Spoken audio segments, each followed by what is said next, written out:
Hello friends, how are you all of? I hope you all are fine. In the last lecture, we have discussed about the three types of accounts, that's personal, real and nominal. We have taken a few examples and also the classified the same in between these three one, that personal, real and nominal. And I also given you homework, like a homework that you have to do from your home only, that illustrations and the exercise sum. I hope that you have done all that things, because if you have not done, if you have not gone through the lecture properly, or if you have not gone through that illustrations or exercise, okay, then that might be difficult for you to understand this lecture. So I prefer that first you understand or first you solve that illustrations, okay.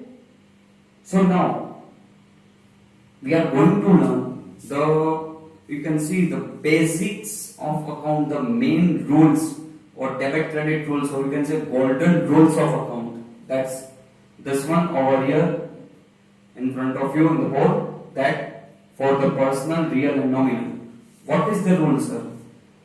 अगर आप transaction analysis कर रहे हो, it comes to the economic one, so that we are going to record it.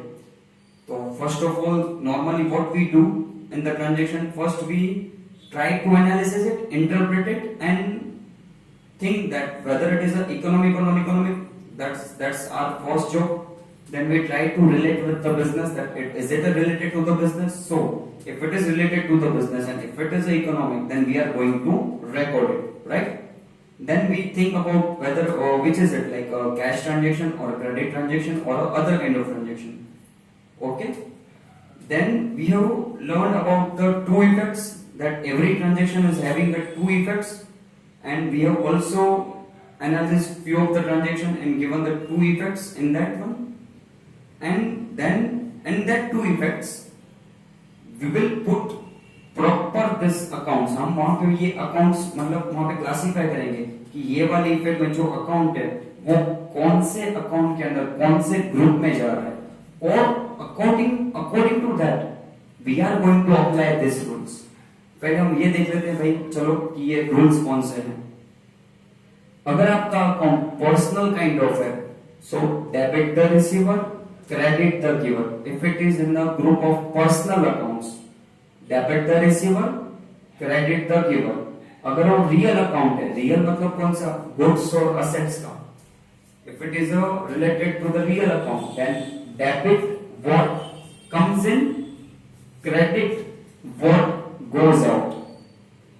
अगर वो account nominal है, means kind of income expense, debit the expense, credit the income. यही आपको सिर्फ याद रखना है, 6 थिंग्स, ठीक है.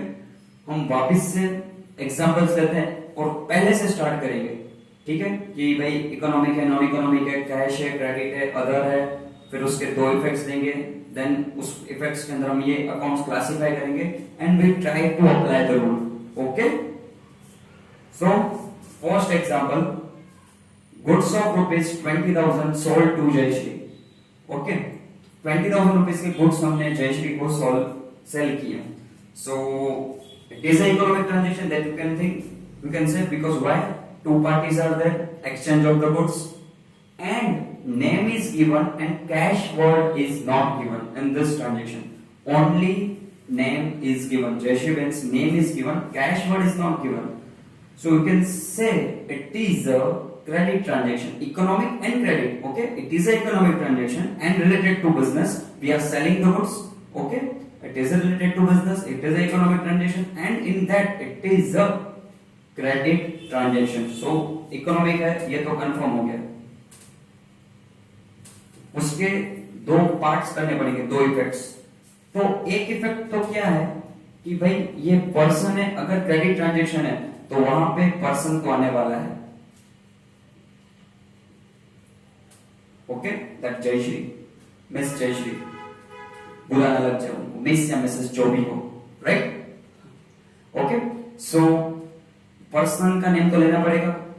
अभी जयश्री क्या कर रही है, मिस जयश्री क्या कर रही है, तो उन लोगों ने, जयश्री ने, ये रिसीवर है, क्या है? रिसीवर. क्या? Receiver of the goods. Jayshree is a receiver of goods from us. हमारे पास से जयश्री ने क्रेडिट पे गुड्स लिए हैं. Jayshree is a receiver of a goods. तो यहां पे कौन सा अकाउंट रहेगा, कौन से ग्रुप में रहेगा? पर्सनल वाले ग्रुप में. कौन सा क्लासिफिकेशन होगा इसका? पर्सनल. राइट. जयश्री ने हमारे पास से गुड्स क्रेडिट पे लिए हैं. That means she is the receiver of the goods. Right. Second effect, goods itself. We have sold the goods. Right. We have sold the goods. तो हमारे बिजनेस से गुड्स गोज आउट. राइट. तो goods से मतलब ये real kind of accounts हो गया, क्योंकि रियल के अंदर गुड्स और असेट वाले अकाउंट आ रहे हैं. गुड्स और असेट वाले. अब समझो यहाँ पे आपको कैसे, आपका थॉट प्रोसेस कैसे रहेगा स्टूडेंट्स, आप लोगों का जो भी ये वीडियो देख रहे हैं. आप ये समझो कि ये बिजनेस हम करें. We are running this business, we are operating the business. Right. हम लोग ये बिजनेस कर रहे हैं एंड हमारे पास से जयश्री ने माल गुड्स परचेज, मतलब कि we have sold goods to Jayashree. तो अभी हम जब दो चीजें, दो इफेक्ट्स की बात कर रहे हैं. एक इफेक्ट तो ये है हमारे एंगल से, हमारी साइड से, कि हम, हमारा बिजनेस का गुड्स जा रहा है, goods goes out. Right. Who is the receiving? कौन रिसीव कर रहा है? तो क्या जयश्री. कोई क्या सोचता है पता है, मुझे पता है, कोई लोग मिस्टेक, बाय मिस्टेक ये ट्रांजेक्शन को ऐसे भी इंटरप्रेट करते हैं, मतलब उसको ऐसा भी समझते हैं कि हम गुड्स दे रहे हैं, वी आर द गिवर. ऐसा नहीं होगा. हमें तो सर हमारे एंगल से क्या सोचना है? हमारे एंगल से from the our side goods goes out and for us Jayashree is the receiver. ऐसे इसके दो इंटरप्रिटेशन होंगे, दो इफेक्ट्स का इंटरप्रिटेशन ऐसे होगा कि from our business goods goes out and that person, that Jayashree is receiving the goods, तो वो रिसीवर हो जाएगा. समझ में आया? तो क्योंकि क्रेडिट ट्रांजेक्शन है. राइट. क्रेडिट ट्रांजेक्शन है, इसलिए वो पर्सन को हमें रिकॉर्ड तो करना ही पड़ेगा. So Jayshree is the receiver of the goods and Jayshree itself a person. So यहां पे पर्सनल अकाउंट का रोल रहेगा. And what I said that goods goes out from the business. Goods means real, तो यहां पे रियल अकाउंट का role रहेगा. तो receiver means debit. Receiver means debit and goes out means credit. मतलब जयश्री को डेबिट करना पड़ेगा एंड गुड्स को क्रेडिट करेंगे. और गुड्स को क्या बोलेंगे? सेल वाला अकाउंट, क्योंकि गुड्स तो परचेज में भी आता है. राइट. गुड्स परचेज में भी आएगा, तो यहाँ पे आपको स्पेसिफाई करने पड़ेगा. गुड्स है, सही बात है, लेकिन कौन सा? सेल कर रहे हैं वो वाला. सो सेल वाला अकाउंट क्रेडिट होगा और जयश्री वाला अकाउंट डेबिट. कोई बोलेगा कि सर अगर कैश परचेज होता तो गुड्स, मतलब कैश सेल होता तो suppose cash sale, goods of ₹20,000 sold on a cash basis. Jayashree को दिया लेकिन कैश पे दिया, उसने पैसे दे दिए. तो समझो क्या होगा फ्रॉम आवर साइड. गुड्स तो जा ही रहे, गुड्स गोज आउट, सेल तो होगा ही, real account goods goes out credit होगा. पैसे आ रहे हैं, पैसे आ रहे हैं, we are receiving the money, we have received the money against that sale. तब हम पैसे मिल रहे हैं तो हम जयश्री को इग्नोर करेंगे. हमें जयश्री से कोई मतलब नहीं है, वो पर्सन से भी मतलब नहीं है. क्या? Cash comes in, goods goes out, that's it. Cash comes in, goods goes out, इतने से ही मतलब है. तब हमें जयश्री से मतलब नहीं है. अगर ये कैश सेल होता, कैश कम्स इन, पैसे मिल गए, goods goes out, that's it. Jayashree से मतलब क्यों है? क्योंकि उसका नाम तो रिकॉर्ड करना पड़ेगा, तो उसको तो हमें लेना ही पड़ेगा अकाउंट्स के अंदर. राइट. इसलिए जयश्री को लिखना है. तो भाई जयश्री पर्सन है, तो उसमें दो चीज होती है, पर्सन मतलब रिसीवर और गिवर. तो हम जयश्री को गिवर तो बोल नहीं सकते, तो क्या आएगा? रिसीवर. और दूसरा हमारी साइड से goods goes out. Clear in your mind? Perfectly okay. फिर और एक ट्रांजेक्शन लेते हैं. गुड्स ऑफ ₹30,000 परचेज्ड फ्रॉम भूमिका. भूमिका के पास से हम ₹30,000 का गुड्स परचेज कर रहे हैं. तो गुड्स एक्सचेंज हो रहे हैं, दो पार्टी से, मतलब इकोनॉमिक तो है ही. बट यहां पे आप देखोगे ओनली नेम इज गिवन. क्या है? नाम दिया हुआ है, मतलब क्रेडिट ट्रांजेक्शन है, इकोनॉमिक है, लेकिन क्रेडिट ट्रांजेक्शन है। क्या है? सिर्फ क्रेडिट ट्रांजेक्शन। ओके, तो देखो इसकी दो इफेक्ट्स, ठीक है। तो समझ लो हम हमारा बिजनेस है, हम परचेस करें, भूमिका से हम लोग परचेस करें, तो क्या होगा? Goods comes in a business, right?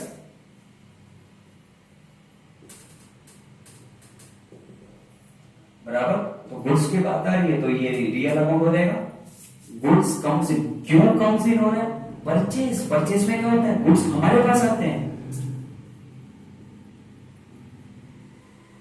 Right sir. दूसरी इफेक्ट, गुड्स के पैसे दिए नहीं, क्रेडिटर पैसे देने के बाद ही है, तो फिर वो नाम को रिकॉर्ड करना पड़ेगा ना, भूमिका को रिकॉर्ड करना पड़ेगा। क्यों? पैसे देने के बाद है। जब भी मैंने पहले बोला, अगर आपके पेएबल्स है, पेएबल्स क्रेडिट पे कर रहे हो तो नेम जरूरी है, भूमिका को पैसे देने हैं वो हमें लिखना पड़ेगा।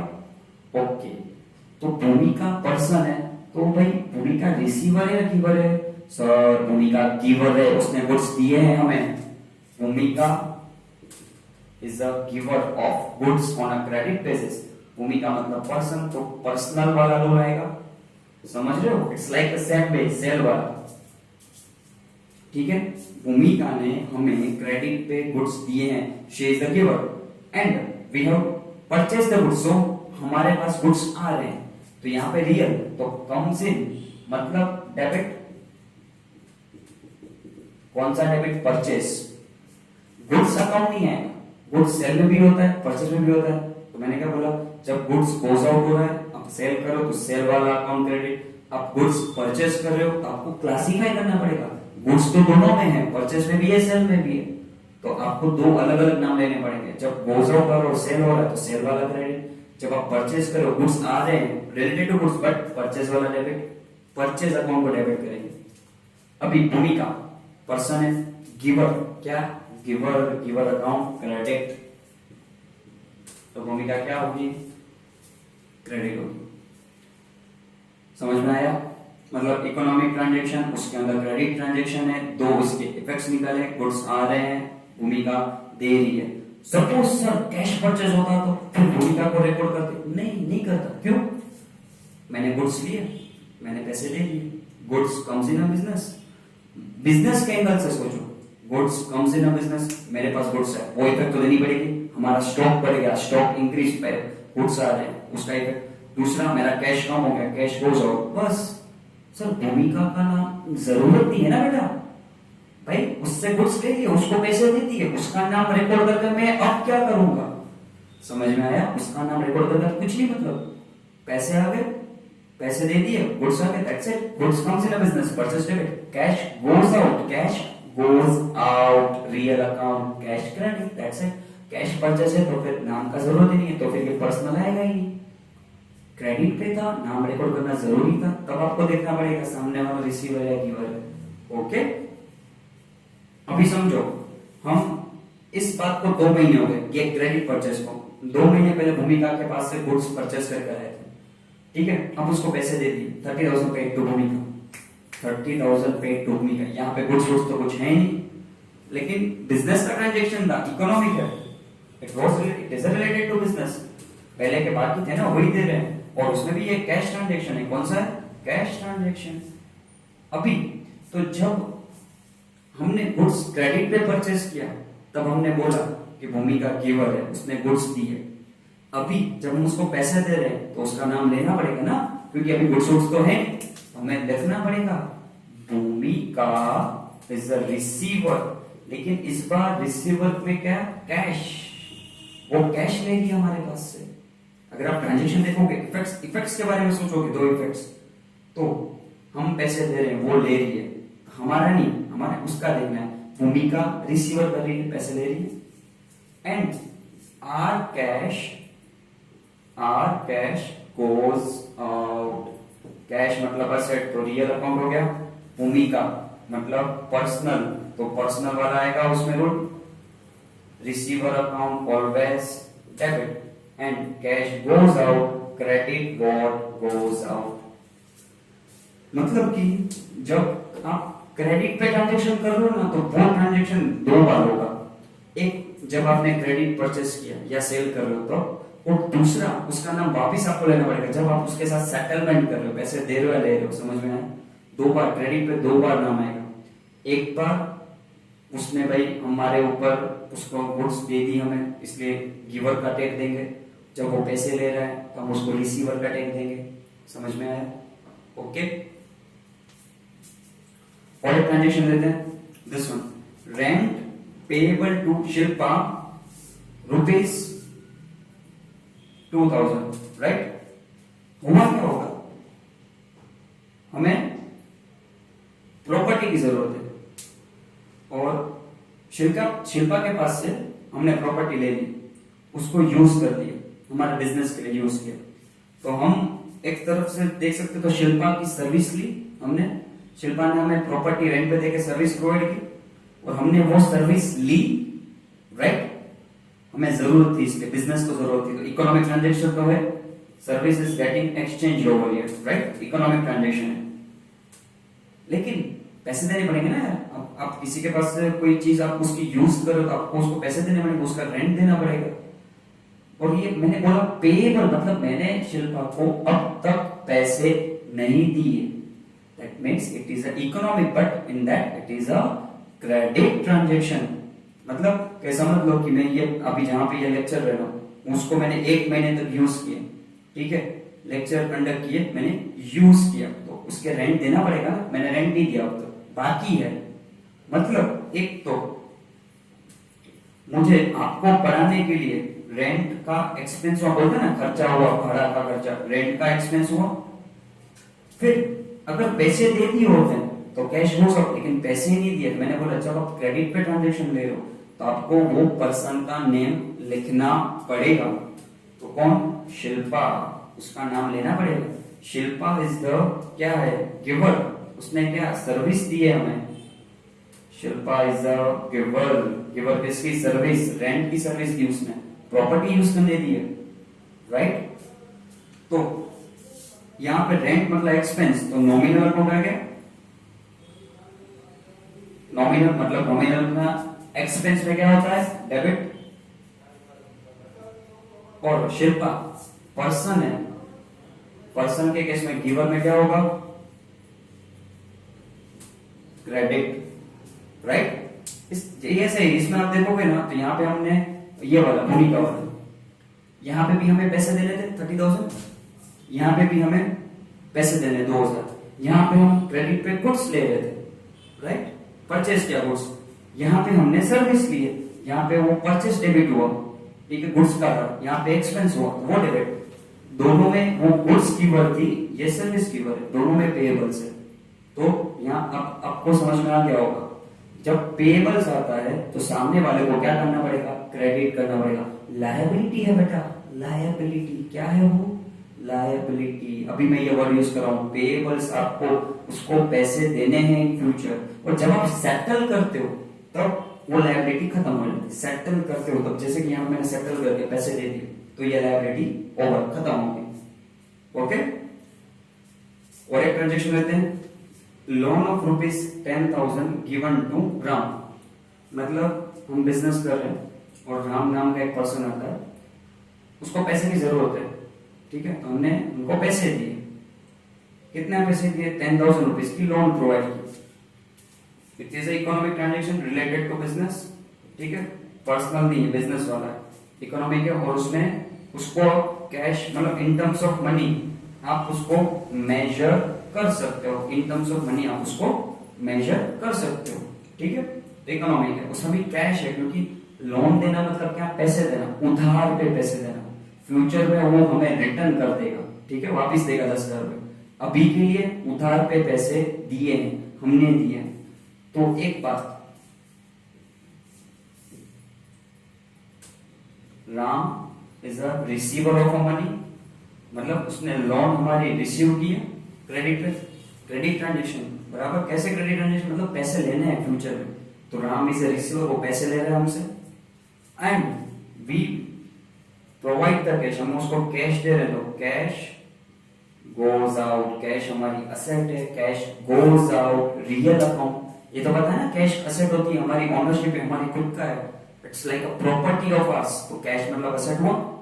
तो राम लोन ले रहा है, ठीक है, उसको फ्यूचर में वापस देने हैं, तो Ram is a receiver and we are giving the cash, तो कैश गोज आउट, तो राम ना है तो पर्सनल अकाउंट, रिसीवर में डेबिट, तो यहाँ पे क्या होगा, debit, Ram account debit, Ram का नाम, राम्स लोन बोल सकते हो, एंड कैश जा रहा है, cash goes out, real account, debit what comes in, तो cash account will be credited. अब सर समझ लो राम ने पैसे दे दिए तो क्या होगा, we have received 10,000 rupees from the Ram and loan is settled, तो इसका उल्टा, cash comes in a business and Ram is a giver, cash debit हो जाएगा, cash debit what comes in and Ram giver है, गिवर अकाउंट क्या हो जाएगा, क्रेडिट, राइट। ये आपको एग्जांपल समझ में आए, 5 एग्जांपल जो हमने बेसिकली लिए थे आपके लिए।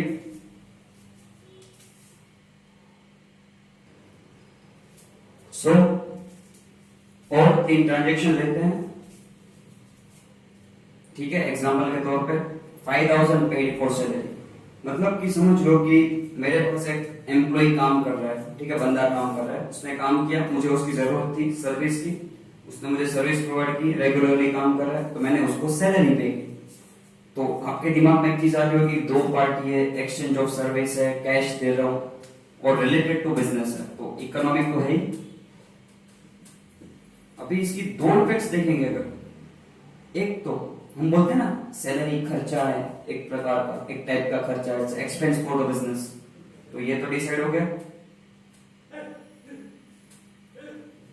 Salary is a expense, okay, we have incurred expense in the name of salary, salary नाम का एक खर्चा होगा। पेड पर क्या बोल रहे हैं, हमने उसको पैसे दे दिए, right, cash goes out, right, पैसे दे दिए, तो सेकंड इफेक्ट क्या हुआ, कैश गोज आउट। अभी सैलरी एक्सपेंस मतलब nominal account and cash is our asset, so it's kind of a real account हो गया हमारा। तो एक्सपेंस तो बहुत सारे होते हैं, तो ये वाला एक्सपेंस कौन से अकाउंट में जाएगा, उसका स्पेसिफिक अकाउंट बनेगा, कौन सा, इन the name of salary, and nominal में एक्सपेंस मतलब डेबिट, इसकी इफेक्ट क्या आएगी, डेबिट इफेक्ट। फिर असेट तो बहुत तरह की होती है, इसमें कौन सी असेट है, कैश, और गोज आउट मतलब क्रेडिट, 2 इफेक्ट्स आ गए, एक डेबिट और एक क्रेडिट, गॉट इट। दूसरा ट्रांजेक्शन लेते हैं, ब्रोकरेज। ब्रोकरेज मतलब क्या,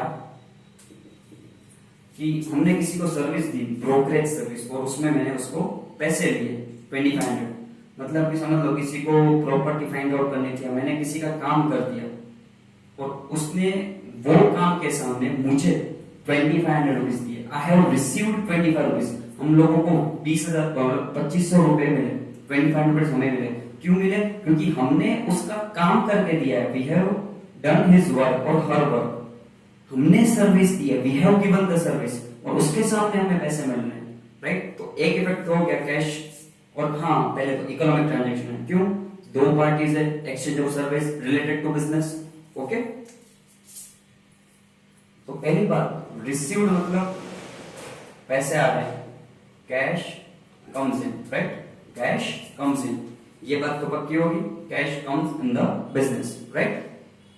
अभी दूसरी चीज क्या, हमको ब्रोकरेज नाम का एक इनकम हुआ, सर ऐसे कैसे, जैसे कि मैं किसी के पास से सर्विस ले रहा हूं तो वो मेरा एक्सपेंस है, यहाँ पे मुझे एक बंदे ने काम किया मेरे अंडर में, बराबर, बंदे ने काम किया मेरे अंडर में, तो उसने मुझे सैलरी मतलब उसने मुझे सर्विस दी, तो उस सर्विस को मैं क्या बोल रहा हूँ, सैलरी, और वो मेरा एक्सपेंस है क्योंकि मुझे पैसे देने हैं, तो यहाँ पे मैंने सर्विस दी है और मुझे पैसे मिल रहे हैं, मुझे पैसे मिल रहे हैं, that means it's my income.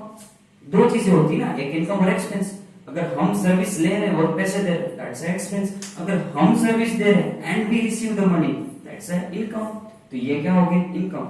अगर ये इनकम है तो नॉमिनल अकाउंट, राइट, और ये कैश मतलब asset, that means real account. तो comes in a business that will be debited, debit what comes in बराबर। रियल अकाउंट नॉमिनल में इनकम, इनकम क्या होता है, क्रेडिट। तो इनकम में नाम क्या है उसका, ब्रोकरेज। तो कैश अकाउंट डेबिट होगा और ब्रोकरेज वाला अकाउंट क्रेडिट होगा, राइट। उसके बाद आता है इंटरेस्ट। हमने वो था ना रामपाल का एग्जाम्पल, ऐसे हम जब लोन देते हैं हम एक्सपेक्ट क्या करते हैं कि हमें वहां से इंटरेस्ट मिले over and about the principal amount. मतलब अगर मैं किसी को 10-20 हजार रुपए दे रहा हूं तो मुझे 11 या 21-22 हजार थोड़ा बहुत ज्यादा मिले, वो क्या होता है, इंटरेस्ट। तो हमने ऐसे किसी को लोन दिया होगा और वहां से क्या मिल रहा है, इंटरेस्ट, राइट। तो बिजनेस के रिलेटेड है और दो पार्टीज है, पैसे मिल रहे हैं, एक्सचेंज ऑफ द सर्विस बोल सकते हो, और कैश ट्रांजेक्शन है, तो इकोनॉमिक तो है ही। उसके दो इफेक्ट्स, और कैश भी है, कैश ट्रांजेक्शन। क्यों, we are receiving the money, already received, right. तो cash comes in a business, cash आ रहा है बिजनेस में, और कैश क्या है, असेट। और असेट की बात कर रहे हैं, that means it's a real account. अगर असेट की बात करें तो ये क्या हो जाएगा, रियल अकाउंट हो जाएगा, राइट। पैसे मिल रहे हैं, पैसे क्यों मिल रहे हैं, हमको इंटरेस्ट के लिए मिल रहे हैं। किसके लिए मिल रहे हैं, इंटरेस्ट के लिए। इंटरेस्ट क्यों मिला, क्योंकि हमने उसको पैसे उधार पे दिए थे, उसके ऊपर वो मुझे इंटरेस्ट दे रहा है। So it's a kind of income. वो क्या हो गई, it's a kind of income. Goods नहीं बेच रहे हैं हम, उसको गुड्स नहीं सेल कर रहे, लेकिन हमने उसको हेल्प की थी, ठीक है, उसके सामने वो पैसे दे रहा है, इंटरेस्ट दे रहा है। क्यों, हमने उसको ब्याज पे पैसे दिए, बोल सकते हैं। So it's a kind of income. कोई बोलेगा सर इनकम क्यों, बाकी सब आप खुद ही सोच लो, receiver giver comes in goes out expense, वो तो सब आएगा नहीं, ठीक है। तो बचा क्या, इनकम, ठीक है। सर गिवर बोल सकते हैं, गिवर नहीं बोल सकते ना बेटा, गिवर पर्सनल है। पर्सनल कब आता है, जब उसका नाम लिखना, नाम लिखने की जरूरत नहीं, क्यों, पैसे दे रहा है, ठीक है। गिवर वाला भी नहीं आएगा, रिसीवर तो कोई है ही नहीं, तो क्या बचा, इनकम, राइट। इनकम मतलब नॉमिनल अकाउंट, नॉमिनल में इनकम क्या होता है, क्रेडिट। तो ये वाली इनकम का नाम क्या है, इंटरेस्ट। मैंने बोला इनकम तो बहुत सारी होती है, जैसे इसमें ब्रोकरेज वाली इनकम थी, इसमें इंटरेस्ट वाली। तो इनकम के ग्रुप में, इनकम वाला जो अकाउंट वाला ग्रुप है उसके अंदर ये जाएगा ब्रोकरेज में और ये वाला जाएगा इंटरेस्ट में। ऐसे ही ये जो मैंने एक्सपेंस लिए, इसमें आप बहुत सारे ले सकते हो, wages paid, office expense paid, telephone expense paid, electricity, बहुत सारे एक्सपेंस है। लेकिन एक्सपेंस है मतलब डेबिट, पैसे रहेंगे, cash goes out, cash credit, that's it, right. So आपके जो सेकंड चैप्टर के जो बाकी बचे इलस्ट्रेशंस है वो आप कंप्लीट कर लो। वो सारे ये दो इफेक्ट्स के ऊपर ही है। मेजरली जो था, I have explain you everything from the first chapter and second chapter.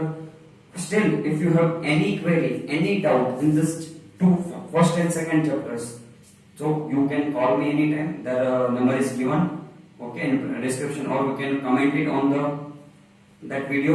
You will get my number also, right? तो आप मुझे कभी भी पूछ सकते हो उस चीज के लिए। एंड नाउ अभी नेक्स्ट लेक्चर होगा फोर्थ चैप्टर का, जर्नल। तो हम सीधा अभी जर्नल एंट्री वाला चैप्टर शुरू करेंगे, okay. And that will be on a private mode. अभी से आपको जो अकाउंट्स के लेक्चर होंगे वो प्राइवेट में जाएंगे। So if you want to see this for further lectures तो आपको मुझे कॉल करना पड़ेगा, then I will share the link with you, right. तो अभी से जो लेक्चर्स आपको मिलेंगे वो पब्लिकली नहीं होंगे, वो प्राइवेट बेस पे रहेंगे। Still if you are not getting my number, this is my contact number.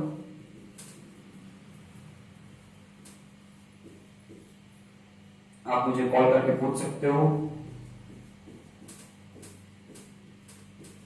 7405928060 9930299034, ठीक है। आप मुझे कॉन्टेक्ट, तो आगे के आपको लेक्चर्स के लिए प्राइवेटली रहेंगे तो आपको उसके लिंक मुझसे लेनी पड़ेगी, श्योर। तो आप मुझे कॉन्टेक्ट करो। एंड उसके बेनिफिट्स भी आपको बोल देता हूं। अभी हम आगे से एग्जाम्स भी लेंगे, राइट। फिर आपका डाउट सॉल्यूशन भी रेगुलरली होगा, एग्जाम होगा, आपको थोड़ा बहुत होमवर्क भी मिलेगा और वो चेक भी होगा। मींस कि जो नॉर्मल क्लास में आप जब स्टडी कर रहे हो वो जो सर्विसेज है, that all service will be provided to you. Regular examination, paper checking, ठीक है, काउंसलिंग विद द पेरेंट्स, आपको होमवर्क, डाउट सॉल्यूशन, और आपको बहुत सारे और भी एक्स्ट्रा चीजें मिलेंगी। And live lectures for the theory subjects will be taken by me only. OC eco के जो लाइव लेक्चर्स होंगे वो मैं शुरू करूंगा। तो वो सब चीजें के लिए, वो सारी सर्विसेज के लिए आपको मुझे कांटेक्ट करना पड़ेगा और आपको रजिस्टर करूंगा। तो हम स्लोली इंडिविजुअली आप सबको वो सारी चीजें मिल जाएगी। आप खुद सोच लो, आपके डाउट सारे अच्छे से सॉल्व हो जाएंगे, आपके एग्जाम्स भी ली जाएगी, and we will study from the basics everything, right? Thank you all of you.